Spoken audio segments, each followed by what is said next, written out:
शांति। आज 25 जुलाई 2020 के मधुर महावाक्य सुनते हैं।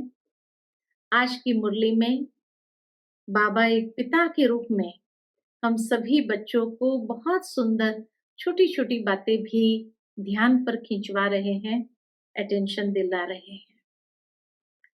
ओम शांति। मीठे बच्चे, देह अभिमान छोड़ देही अभिमानी बनो। देही अभिमानियों को ही ईश्वरीय संप्रदाय कहा जाता है। प्रश्न है आज की मुरली का, तुम बच्चे अभी जो सत्संग करते हो और ये दूसरे सत्संगों से निराला है, कैसे? उत्तर है, यही एक सत्संग है जिसमें तुम आत्मा और परमात्मा का ज्ञान सुनते हो। यहाँ पढ़ाई होती है, एम ऑब्जेक्ट भी सामने है। दूसरे सत्संगों में न पढ़ाई होती न एम ऑब्जेक्ट है। ओम शांति। रूहानी बच्चों प्रति रूहानी बाप समझा रहे हैं, रूहानी बच्चे सुन रहे हैं। पहले पहले बाप समझाते हैं, क्या समझाते हैं? जब भी बैठो तो अपने को आत्मा समझकर बैठो, देह न समझो। देह अभिमानी को आसुरी संप्रदाय कहा जाता है, देही अभिमानियों को ईश्वरीय संप्रदाय कहा जाता है। ईश्वर को देह है नहीं, वह सदैव आत्म अभिमानी है। वह है सुप्रीम आत्मा, सभी आत्माओं का बाप, परम आत्मा है ना, अर्थात ऊंचे ते ऊंचा। मनुष्य जब ऊंचे ते ऊंचा भगवान कहते हैं तो बुद्धि में आता है कि वह निराकार लिंग रूप है। निराकार लिंग की पूजा भी होती है। वह है परमात्मा, यानी सभी आत्माओं से ऊंच है। वह भी आत्मा, परंतु उच्च आत्मा। वह जन्म मरण में नहीं आते हैं। बाकी सब पुनर्जन्म लेते हैं और सभी है रचना। रचता को एक ही बाप है, रचता तो एक ही बाप है। ब्रह्मा विष्णु शंकर भी रचना है। मनुष्य सृष्टि भी सारी है रचना। रचता को बाप कहा जाता है। पुरुष को भी रचता कहा जाता है। स्त्री को अडॉप्ट करते हैं, फिर उनसे क्रिएट करते हैं, पालना करते हैं, बस विनाश नहीं करते हैं। और जो धर्म स्थापक होते हैं वह भी क्रिएट करते हैं, फिर उनकी पालना करते हैं, विनाश कोई भी नहीं करते। बेहद का बाप, जिसको परम आत्मा कहा जाता है, जैसे आत्मा का रूप बिंदी है, वैसे ही परमपिता परमात्मा का रूप भी बिंदी है। बाकी इतना बड़ा लिंग जो बनाते हैं वह सब भक्ति मार्ग में पूजा के कारण। बिंदी की पूजा कैसे हो सकती है? भारत में रुद्र यज्ञ रचते हैं तो मिट्टी का शिवलिंग और शालिग्राम बनाकर फिर उनकी पूजा करते हैं। उनको रुद्र यज्ञ कहा जाता है। वास्तव में असली नाम है, रुद्र यज्ञ का असली नाम है राजस्व अश्वमेध अविनाशी रुद्र गीता ज्ञान यज्ञ, जो शास्त्रों में भी लिखा हुआ है। इसीलिए बाबा ने भी आकर के वही राजस्व अश्वमेध अविनाशी रुद्र गीता ज्ञान यज्ञ की स्थापना की है। तो बाबा कहे ये शास्त्रों में भी लिखा हुआ है। अब बाप बच्चों को कहते हैं अपने को आत्मा समझो, और जो भी सत्संग है उनमें आत्मा या परमात्मा का ज्ञान न कोई में है न दे सकते हैं। न कोई में है न दे सकते हैं। वहां तो कोई एम ऑब्जेक्ट होती नहीं। तुम बच्चे तो अभी पढ़ाई पढ़ रहे हो।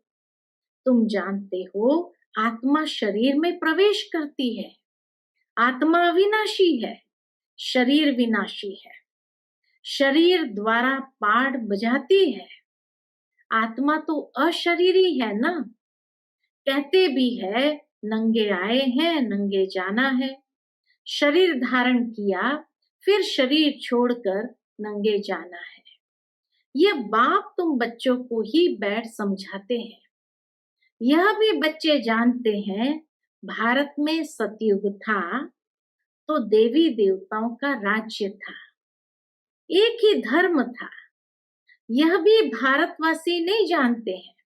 बाप को जिसने नहीं जाना उसने कुछ भी नहीं जाना। बाप को जिसने नहीं जाना उसने कुछ भी नहीं जाना। प्राचीन ऋषि मुनि भी कहते थे हम रचता और रचना को नहीं जानते हैं। रचयिता है बेहद का बाप, वही रचना के आदि मध्य अंत को जानते हैं। आदि कहा जाता है शुरू को, मध्य बीच को। आदि है सतयुग जिसको दिन कहा जाता है, फिर मध्य से अंत तक है रात। दिन है सतयुग त्रेता, स्वर्ग है वंडर ऑफ द वर्ल्ड। स्वर्ग है wonder of the world. Bharat ही स्वर्ग था जिसमें लक्ष्मी नारायण राज्य करते थे। यह भारतवासी नहीं जानते हैं। बाप अभी स्वर्ग की स्थापना कर रहे हैं। बाप कहते हैं तुम अपने को आत्मा समझो। हम फर्स्ट क्लास आत्मा है। इस समय मनुष्य मात्र सब देह अभिमानी है। बाप आत्माभिमानी बनाते हैं। आत्मा क्या चीज है यह भी बाप बतलाते हैं। मनुष्य तो कुछ भी नहीं जानते। बल कहते भी है भ्रुकुटी के बीच चमकता है अजब सितारा, परंतु वह क्या है, कैसे उनमें पाठ भरा हुआ है, वह कुछ भी नहीं जानते। अभी तुमको बाप ने समझाया है। तुम भारतवासियों को 84 जन्म का पाठ बजाना होता है।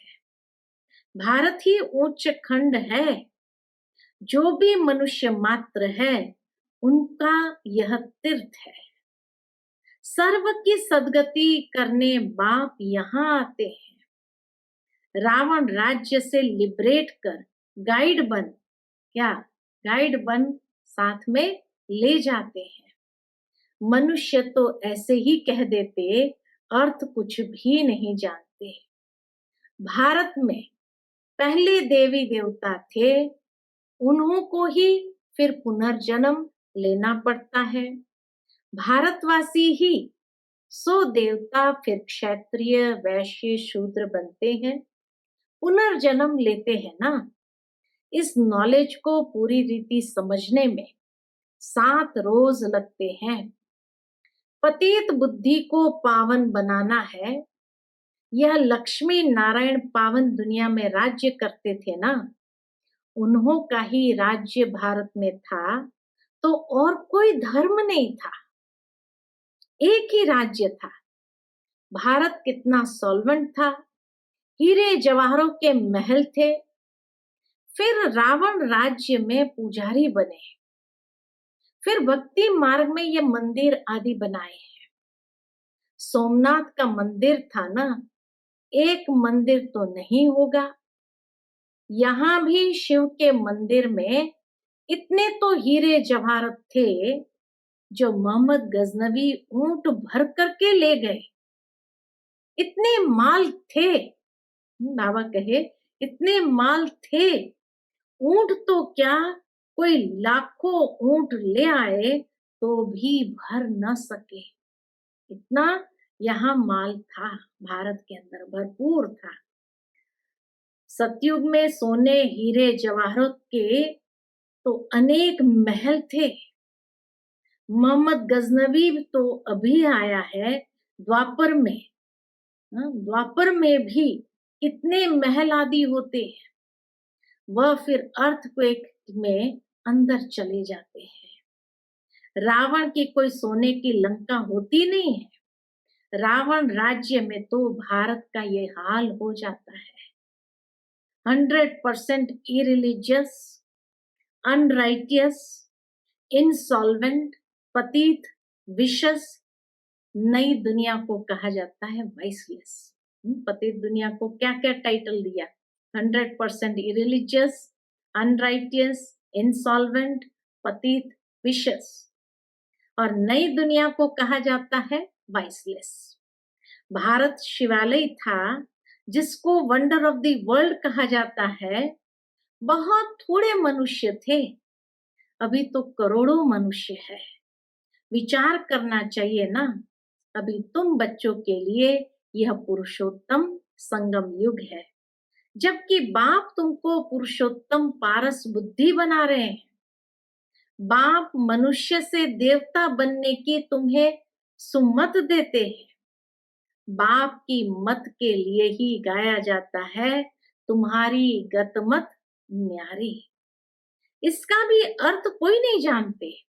बाप समझाते हैं, मैं ऐसी श्रेष्ठ मत देता हूं जो तुम देवता बन जाते हो।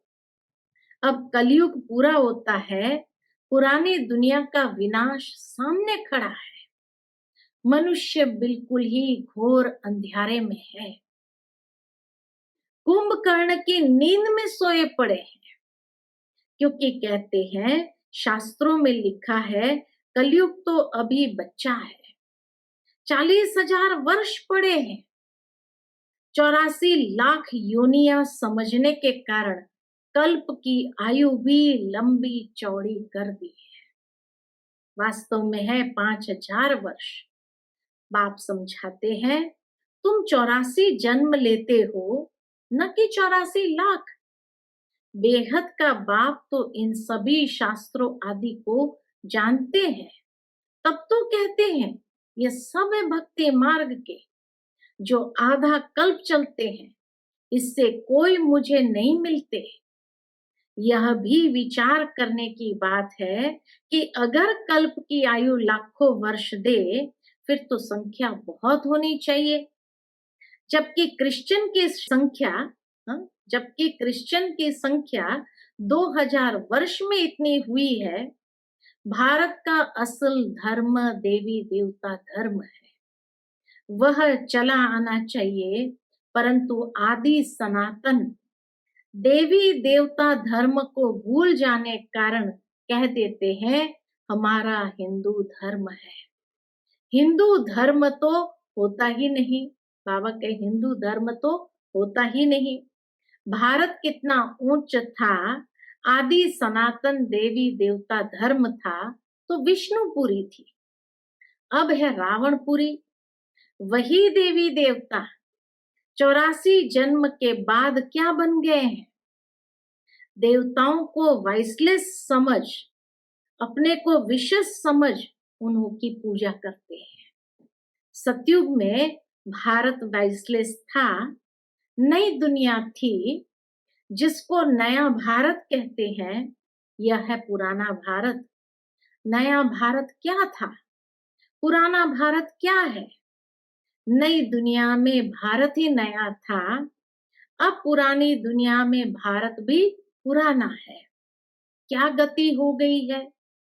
भारत ही स्वर्ग था, अभी नरक है। भारत मोस्ट सॉल्वेंट था, भारत ही मोस्ट इंसॉल्वेंट है। सबसे भीख मांग रहा है, प्रजा से भी भीख मांगते हैं। यह तो समझ की बात है ना। आज के देह अभिमानी मनुष्य को थोड़ा पैसा मिला तो समझते हैं हम तो स्वर्ग में बैठे हैं। सुखधाम स्वर्ग को बिल्कुल जानते नहीं। क्यों? क्योंकि पत्थर बुद्धि है। अब उन्हें पारस बुद्धि बनाने के लिए क्या करना पड़ेगा? मनुष्य को पारस बुद्धि बनाने के लिए 7 रोज की भट्ठी में बिठाओ, क्योंकि पतित है ना। पतित को यहाँ तो बिठा नहीं सकते, यहाँ पावन ही रह सकते हैं, पतित को अलाउ नहीं कर सकते। तुम अभी पुरुषोत्तम संगम युग पर बैठे हो, जानते हो बाबा हमको ऐसा पुरुषोत्तम बनाते हैं। यह सच्ची सत्य नारायण की कथा है। सत्य बाप तुमको नर से नारायण बनने का राजयोग सिखला रहे हैं। ज्ञान सिर्फ एक बाप के पास है, जिसको ज्ञान का सागर कहा जाता है। शांति का सागर, पवित्रता का सागर, यह उस एक की ही महिमा है। दूसरे कोई की महिमा हो नहीं सकती। शांति का सागर, पवित्रता का सागर, ये सिर्फ एक की महिमा है। कोई देवी देवताओं की भी ये महिमा हो नहीं सकती। देवताओं की महिमा अलग है, परम पिता परमात्मा शिव की महिमा अलग है। वह है बाप, कृष्ण को बाप नहीं कहेंगे। अब भगवान कौन ठहरा? अभी भी भारतवासी मनुष्य को पता नहीं है। कृष्ण भगवान वाच कह देते हैं, वह तो पूरे 84 जन्म लेते हैं। सूर्यवंशी सो चंद्रवंशी सो वैश्यवंशी सो शूद्रवंशी। मनुष्य हम सो का अर्थ भी समझते नहीं है। हम आत्मा सो परमात्मा कह देते हैं, कितना रॉन्ग है। अभी तुम समझाते हो कि भारत की चढ़ती कला और उतरती कला कैसे होती है। यह है ज्ञान, वह सब है भक्ति। सतयुग में सब पावन थे, राजा रानी का राज्य चलता था, वहां वजीर भी नहीं होता है, क्योंकि राजा रानी खुद ही मालिक है। बाप से वर्षा लिया हुआ है, उसमें अकल है। लक्ष्मी नारायण को कोई के राय लेने की दरकार नहीं है, वहां वजीर होते नहीं है। बाबा कहे वहां वजीर होते नहीं है। भारत जैसा पवित्र देश कोई था नहीं, महान पवित्र देश था। नाम ही था स्वर्ग, अभी है नर्क। नर्क से फिर स्वर्ग बाप ही बनाएगा। बाबा के सिवाय तो कोई बना नहीं सकते। अच्छा, मीठे मीठे सिक्के लदे बच्चों प्रति माता पिता बाप दादा का याद प्यार और गुड मॉर्निंग। रूहानी बाप की रूहानी बच्चों को नमस्ते।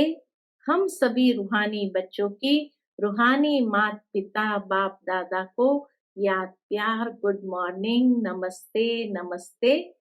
शुक्रिया बाबा, शुक्रिया। आज की धारणा के लिए मुख्य सार है, पहली पॉइंट, एक बाप की सुमत पर चलकर मनुष्य से देवता बनना है। इस सुहावने संगम युग पर स्वयं को पुरुषोत्तम पारस बुद्धि बनाना है। दूसरी पॉइंट, 7 रोज की भट्ठी में बैठ पतित बुद्धि को पावन बुद्धि बनाना है। सत्य बाप से सत्य नारायण की सच्ची कथा सुन नर से नारायण बनना है। सत्य बाप से सत्य नारायण की सच्ची कथा सुन नर से नारायण बनना है। आज का मीठा वरदान है, फरिश्तेपन की स्थिति द्वारा बाप के स्नेह का रिटर्न देने वाले समाधान स्वरूप भव। फरिश्तेपन की स्थिति द्वारा बाप के स्नेह का रिटर्न देने वाले समाधान स्वरूप भव। फरिश्तेपन की स्थिति में स्थित होना, यही बाप के स्नेह का रिटर्न है। ऐसा रिटर्न देने वाले समाधान स्वरूप बन जाते हैं। समाधान स्वरूप बनने से स्वयं की व अन्य आत्माओं की समस्याएं स्वतः समाप्त हो जाती है। तो अब ऐसी सेवा करने का समय है, लेने के साथ देने का समय है। इसलिए बाप समान उपकारी बन पुकार सुनकर अपने फरिश्ता रूप द्वारा उन आत्माओं के पास पहुंच जाओ और समस्याओं से थकी हुई आत्माओं की थकावट उतारो। उनके पास पहुंच जाओ और उनकी थकावट उतारो। स्लोगन है, व्यर्थ से बेपरवाह बनो, मर्यादाओं से नहीं। व्यर्थ चिंतन, व्यर्थ बातें, उनसे बेपरवाह बनो। जहां नियम मर्यादा आते हैं, नियम मर्यादाओं से बेपरवाह नहीं बनना है। Om Shanti. To watch Peace of Mind channel videos on YouTube, subscribe us on youtube.com/tvpeaceofmind. Just a click for a peaceful life.